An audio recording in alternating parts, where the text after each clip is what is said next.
കുറച്ച് ആൾക്കാർ അറിവുകേട് കൊണ്ടാന്ന് തോന്നുന്നു, കാണുക, എൻജോയ് ചെയ്യുക, വീഡിയോ എടുക്കുക, ഫോട്ടോ എടുക്കുക.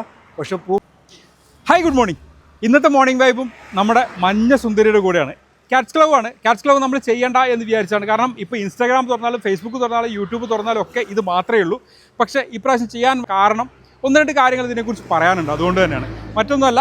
ഇത് ഒരുപാട് സ്ഥലങ്ങളിൽ അധിനിവേശ സസ്യമാണ്. ഒരുപാട് കൺട്രീസിൽ ബാൻ ചെയ്തിട്ടുണ്ട്. ഒന്ന് മനസ്സിലാക്കുക, ഇതൊരു ക്യാൻസർ സെല്ല് പോലെ അമിതമായി വളരുമ്പോഴാണ് ഈ പ്രശ്നം ഉണ്ടായിട്ടുള്ളത്. അപ്പോൾ ഇത് അമിതമായി വളരുന്ന ഒരു പ്ലാന്റ് തന്നെയാണ്. പക്ഷേ നമ്മുടെ നാട്ടിൽ ഇതുകൊണ്ട് പ്രശ്നമില്ല. കാരണം കേരളത്തിൽ വന്നിട്ട് ഒരു 25-30 വർഷമായിട്ട് കേരളത്തിൽ വന്നിട്ടുണ്ട്. 1-2-3 തെറ്റുകൾ നമ്മൾ കാണുന്നുണ്ട്. ആരും കൃത്യമായിട്ടല്ല പറയുന്നത്. പക്ഷേ തെങ്ങിൻ്റെ മുകളിലോ പ്ലാവിൻ്റെ മുകളിലോ മാവിൻ്റെ മുകളിലോ, അതായത് ലൈവായിട്ട് നിൽക്കുന്ന വലിയ മരത്തിൻ്റെ മുകളിൽ ഈ പ്ലാന്റിനെ കയറ്റാതിരിക്കുക.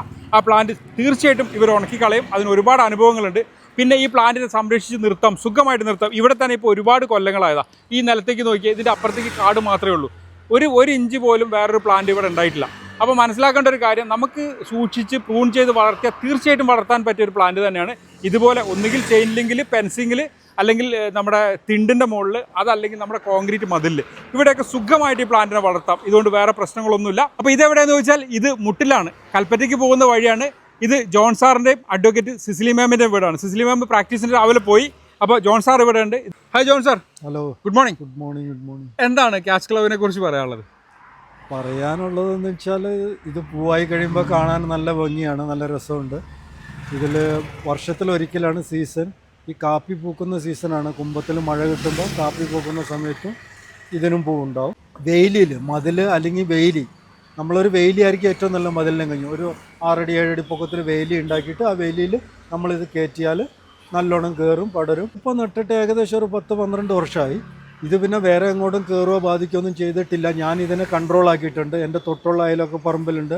അങ്ങോട്ട് ഇതിൻ്റെ തണ്ടോ വള്ളികളോ ഒന്നും പടർന്ന് പിടിക്കില്ല.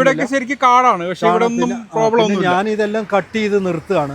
കൂടുതൽ അങ്ങോട്ടും ഇങ്ങോട്ടും പടർന്നു പോകുന്നു, ഞാൻ അതിന് കട്ട് ചെയ്യും. പിന്നെ ഒരു കാര്യം പറയാനുള്ളത്, ജനങ്ങൾ ഒരുപാട് വരുന്നുണ്ട്. ഇത് ഒരാഴ്ച പൂവുണ്ടാവുള്ളൂ. എല്ലാവരും ഫോട്ടോ എടുക്കുന്നുണ്ട്, ഷൂട്ട് ചെയ്യുന്നുണ്ട്, വീഡിയോ എടുക്കുന്നുണ്ട്. പക്ഷേ കുറച്ച് ആൾക്കാർ അറിവുകേട് കൊണ്ടാന്ന് തോന്നുന്നു, അവരതിൻ്റെ പൂ പറിക്കുന്നു. ആ പൂ പറിക്കരുതെന്നാണ് എനിക്ക് എല്ലാവരോടും പറയാനുള്ളത്. പൂ നമുക്ക് കാണാനുള്ളത്, അത് പറിച്ചു നോക്കാനുള്ളതല്ല. പറിച്ചു കഴിഞ്ഞാൽ 5 മിനിറ്റ് കൊണ്ട് അത് വാടി നശിച്ചു പോകും. പക്ഷേ നമ്മളത് പറിക്കാണ്ട് ആ വള്ളിയിൽ നിൽക്കുവാണെങ്കിൽ ഒരാഴ്ചക്കാലെങ്കിലും ആ പൂ അവിടെ ഉണ്ടാവും. അതുകൊണ്ട് കാണുക, എൻജോയ് ചെയ്യുക, വീഡിയോ എടുക്കുക, ഫോട്ടോ എടുക്കുക. പക്ഷെ പൂ പറിക്കരുത്. അപ്പോൾ ഒരുപാട് പേർക്ക് അറിയാത്ത കുറച്ച് കാര്യങ്ങളും കൂടെ അറിഞ്ഞിട്ടുണ്ടെന്ന് വിശ്വസിക്കുന്നു. അപ്പോൾ എല്ലാവർക്കും നല്ലൊരു ദിവസം ആശംസിക്കുന്നു. Bye from Green Heaven. By.